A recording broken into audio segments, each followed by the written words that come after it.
Bonjour, bonjour, bonjour, bonjour. Bon déjeuner, TC matin. Bon déjeuner, bon déjeuner. Bonjour, bonjour à tout le monde. Bah, bonjour. Ça dépend heure à laquelle vous allez suivre la danoise.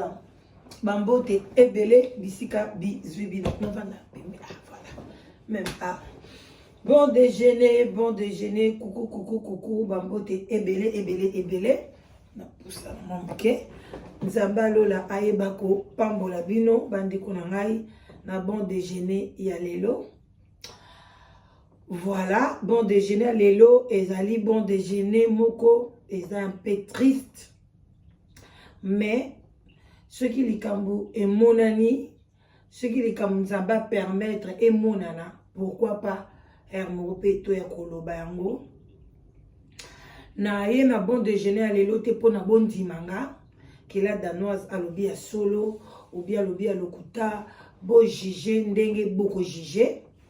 mais ceux qui n'a que trop d'insultes na okangana ba nini ba commentaire voilà mais ceux qui beaucoup ba commentaire moko na ndenge ya jugement est-ce que eza solo est-ce que eza boye comment tout ça la ndenge nini wana ça va. Voilà, vous partagez mission. Ba o ba kondima bandimi, ba o ba koya ebele ko s'abonner, boye ko s'abonner. Ba o pe ba omona ke kaka bango kaka. Mais nana besoin na bino. Nana besoin na bino.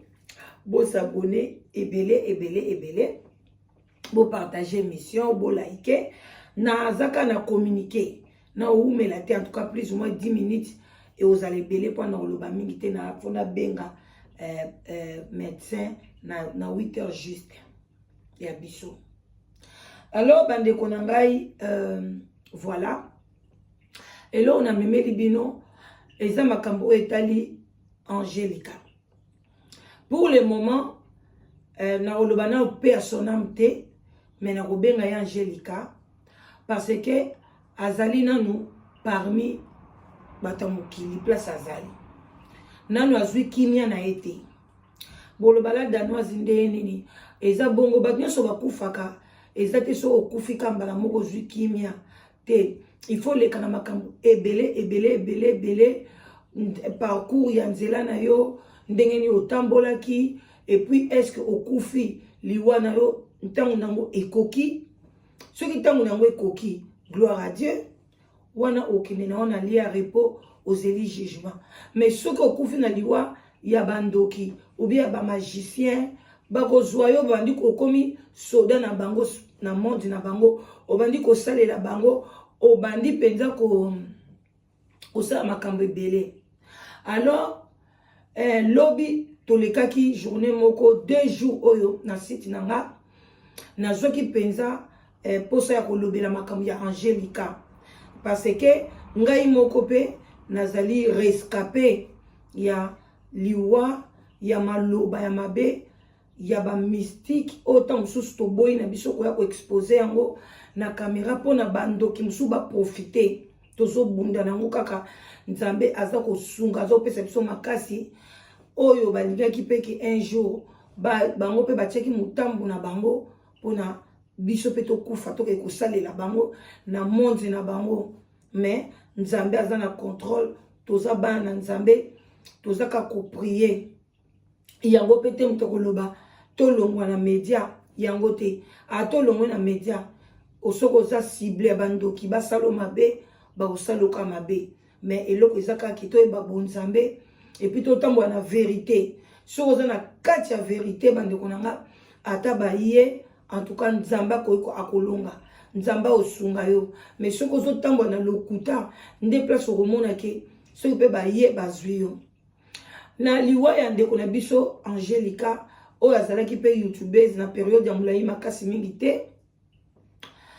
en tout cas liwa na ye eza nango na maboko ya ba youtubeuse te eza na maboko ya ba youtubeuse te eza nango pe na maboko ya audio oyo ya mama pasa te ndenge alobaki eza na maboko na bango te malgré alobaki boko juger mama pasa ndenge boko juger ye soki boko juger azandoki eza problème te sope boko juger azandoki te eza problème te wana jugement na bino moko selon ba ndenge atambolaka na ba site ndenge lobaka wana ekozala jugement na ngai te mais problème na kolobaka ke bato o ba organisaki ke Angelica akufa ezali ba youtubers te mais ba utilisaki nzela wana bazalaki na ba réunion na bango sope bandenge nini moyen na yeba eza te na andoki te nga na oya koloba kaka seke ndeko na biso pe oyo alobeli na monoko ya bato oyo mpe balobi na monoko ya bato oyo mpe to bayekolisa biso oyo mpe biso moko mpe nzambe apermettre tomona eza ke Angelica bato baboma ye ezali team ya Fally Ipupa ezali miziki ya Fally Ipupa bafani na ye oyo bazala na ye na kati ya makambo na bango ndenge basala ba sacrifice na bango ndenge basalelaka miziki na bango ça n'a rien à voir na biso ba youtubeurs malgré na YouTube bandoki pe baza ebele oyo pe bazolinga batante bato oyo pe bayaki neti ngai pe batante ngai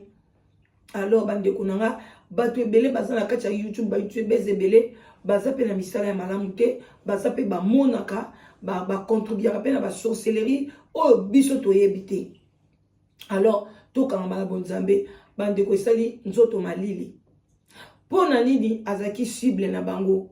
na makambo ya baniki ya botika bikota kota oyebi eloko te likambo moko ebimi boye yo ekokota azaki programme te mais ezaki pete ke team elobaki baya kozwa mutu moko na kati ya YouTube balekisa ye na tibi na bango non mais le makambo wana ebimaki bandeko na nga napesi saratola bambote ebele bango nyonso bazaki ciblé na saratola azaki pe ciblé il fallait baleka na kati ya makambo wana bato ebele bazaki ciblé o bande kolobela makambo wana bazalaki ciblé ebele musu totanga bakombo na bango te mais yende mutu akweyaki na beurre parce que azaki protégé te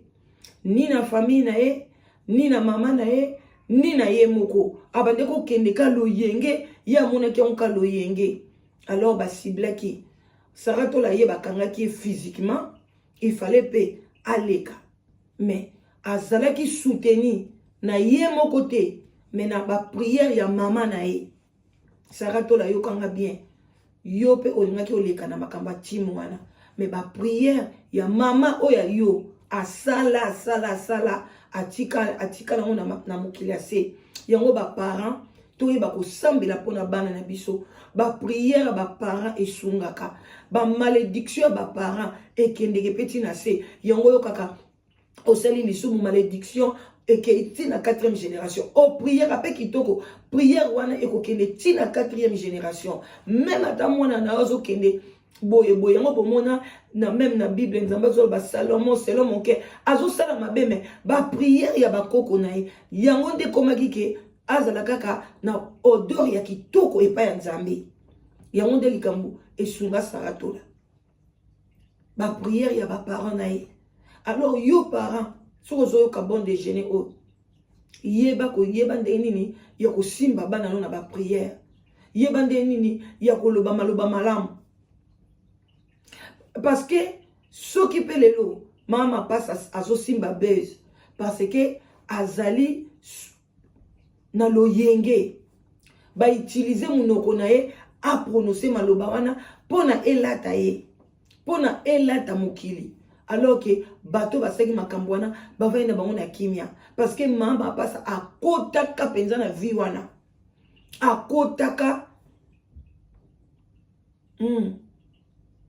donc mowei azali na esclave na team Fally kuna na miziki na bango aza esclave kuna atravaillaka epa na bango donc il faut asala ba délai période na ye oyo kokoka toyebi te mais tosengi mpe mama Esther merci ebele afungoleli ye motema sikoyo bato ebele oyo bozalaki na kanda na ye so mpe bozofungolela ye motema ye mpe azozwa makasi ya koavance abima na maboko na bango bomoni donc mama pasa pe azalaki ciblé na kati ya timi wana yango balatisaki ye maloba wana ebima na munoko na ye bakolakisa maloba wana pourquoi parce que yo oza na nzambe te soko ozalaki na bonzambe baolakisa maloba wana te okokota pe bitumba wana bikota kota te soko loba un mot deux mots oleki na yo mais ntango yo bandi koloba donc oza na bonzambe te donc mama pasa lukelongi ya nzambe na bosolo ekosunga yo mpona mokolo mosusu yo mpe okoya koleka kaka boye ndenge ndeko na biso alekaki loyenge barando bamakambo ebele rando eza pema eza kindoki eza mabe parce que okomona likambo ya mokie oyo ezaki bato bakokobongisa ebimisi moto epelisi moto milimo mabe ekoteli bato nyonso na yo moko mpo ozoyeba te nakomi na likambo ndenge nini mais après oye kose resistir olobi alire likambo ezokende na kata na courant makambo mosusu mpe ebimaka mpona koya kolakisa misala mabe ya bandeko na biso misusu oza na misala ya mabe ozolinga kosala bato mabe yo moko ye oluki likambo na yo pa makambo nyonso ebimi bato bayebi ke bokeba na ndeko mwasi bokeba boye bokeba voilà en tout cas na tiki bino mpona lelo nazalaki na ebele ya koloba te mais ndeko mwasi anga na kimia te bango nde bakoma sikoyo kotambola kosala bamakambo ya batime kokota bakobenga baclient na monde spirituel aza kuna na kati parmi bato wana mpona nini alandaki loyenge akotaki makambo oyo ebongaki kokota te atiaki bacommentaire oyo atiaki te anyokolaki milimo ya bana ya artiste abebisaki adestabilizaki miziki wana yango bandeko na ngai ebele pe ya banani oyoyo babengi banani balibonais ebele pe baleka bakufa pe kana makambo wana mais oyeba bango te parce que bayebani te alors bosala attention vraiment saratola lukelongi ya nzambe na bosolo nzambe abikisaki yo nzambe epargnaki yo mpona prière ya mama na yo alors bandeko na nga ndeko na biso mwasi azalaki na lisungi ya prière ya famille te alors bandeko ekozala pasi na mawa to milengele malamu toyeba eloko nini ya kokota na kati ya réseaux sociaux pesa accord na yo pesa opinion na yo kofinga mutu te mpona oyebi ye te nani ndeko na biso mwasi est-ce que bafali bayebaki ye ayebaki team wana ya bawarium ayebaki yango te ayebaki bawarium wana te bikotakota ngai ya warium ngai ya soki warium bawarium na bino bokende okota wana bokota kaka bikotakota biso toloba kaka ok nasepela na bisiki ya fali aza mwana na nga tosepela na miziki na ye me ngai nakokota makambo na bango spirituel te nakokota badeba te ke fali aleki tele boye finga tele finga nani non badeba wana biso tokotaki na biso yango te mpona nini nzambe epargnaki biso ezaki badeba ya mabe makasi ntango mosusu onga mpe nakotaki yango on ne sait jamais ntango mosusu mpe lelo tonge toyebi te so tonge tozala wapi alors bandeko na nga botika bikotakota bazoloba na bino butu na mwe bamiziki wana eza bamiziki ya bien te eza bamiziki ya basacrifice eza bamiziki ya boye bino bokokota bokosala badega botika baoyo bakotaka bayebi eloko nini bakoteli Angélique okotaki pour rien mais tala lelo okomi esclave na monde na bango bino bato bokomi kolukela bango baclient kosala butu na moi konyokwama alors que tala otikikaki bana na yo en tout cas à bon attendeur salut botika la malamu bandeko na ngai bon déjeuner de ce matin nzambe ayebako pambola bino vraiment soki débat oyo bolingi ezala ouvert na nini na live ekodépendre na bino mais ngai moko nalingi nanga kotiango na live te mais soki bino bosepeli ekodépendre na bino so bolingi bolamusela yango conscience epai ya bato mais bato nyonso bazwa koganga biso moto boma Angélica gauche moto aboma Angélica maloba ya mama nani oyo boye na boye soki moma oyo ebimi ifalaki ka makambo ebima mpona Angélica aloba na monoko ya bato ke azali esika nini na parce que na makambo ndenge ndeko mobali abetaki na stade. Donc ba esprit wana nyonso tout captivé ba Angelica bazalaki kuna na stade pona kosala nini ba komisko ba esclave bobo mabatu oyo bosala boy nyonso ba commander bango ba kosala. Alors il fallait kaka moment oyo ebima pona pe yepe aloba na minoko ya batu pona baya ko benga pe biso na batongo tongo pe ba yebisa biso ba explication oyo ezali clair et net. Alors bokeba même bitumba ba wera na ba jibe batu ba kufa. Donc bokotaka biloko musu bikota kota te. En tout cas na tikibino le temps me permet pendant continuer tokutani bye bye, bonne journée, bon service, bonne chance na ba oyo bazoluka musala, bon déjeuner wana mama leki na bino la danoise. Bye bye, bisous.